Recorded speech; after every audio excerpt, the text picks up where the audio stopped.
Hello, so this is Yolantis, your website mentor.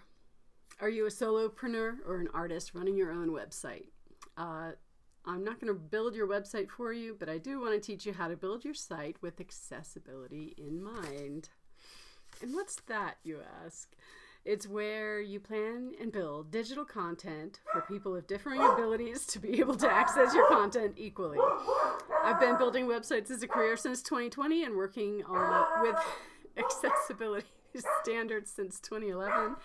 And today's quick tip headings again. My dogs. There's been like 4 interruptions already for me to try to record this one. I'm going to try to get it out the door. Here we go. I've got my art studio page. Yes, I'm a fine artist. Yes, I'm a website specialist. So I've been specializing in just like content on the web for a long time. And I talk about accessibility a lot. So here we go. I'm going to add on to the last recording, which introduced the idea of making semantic markup on your headings.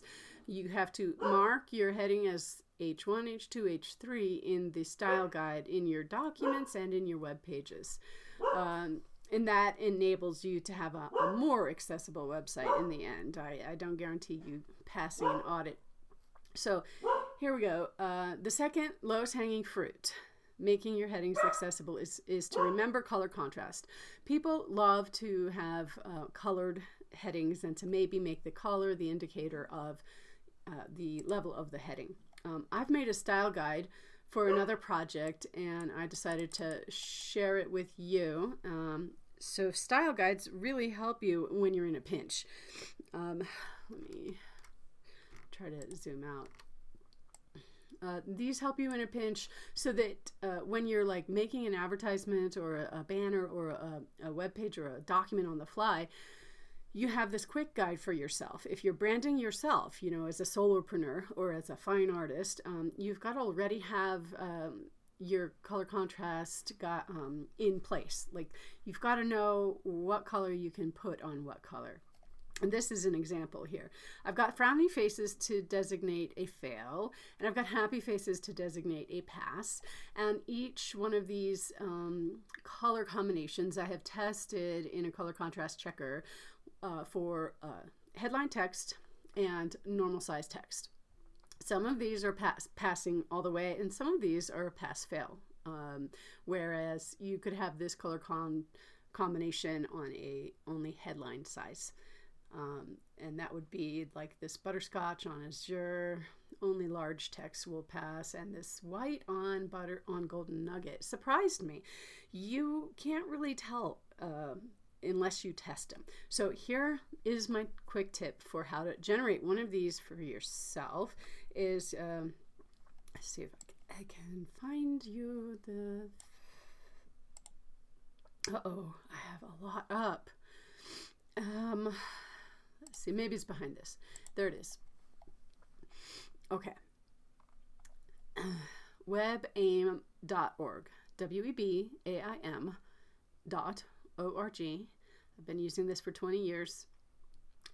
It's a contrast checker. So if you just do a search for this, it's the first result. You'll find it easy.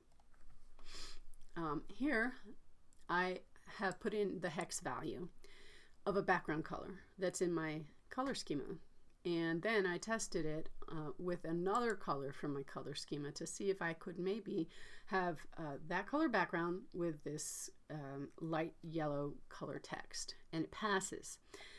So it passes on 2 levels. You see WCAG-AA, WCAG-AAA.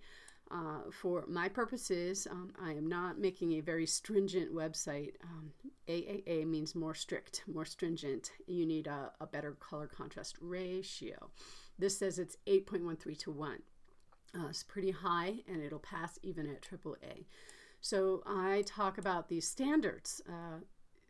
If you're a designer or somebody who's not a web content person, you may not know about standards like this. So that's why it's my quick tip. WCAG is the Website Content Accessibility Guidelines. We test colors and you get a color contrast ratio. So let me like play with one of these colors, and I'll make it a lower contrast, and I've got a fail. So now that changed this color contrast ratio to 4.19 to 1, and that's lower than the small text needs. So this is an example of a fail at the AA standard on normal text and a pass at the large text size as long as it's bold.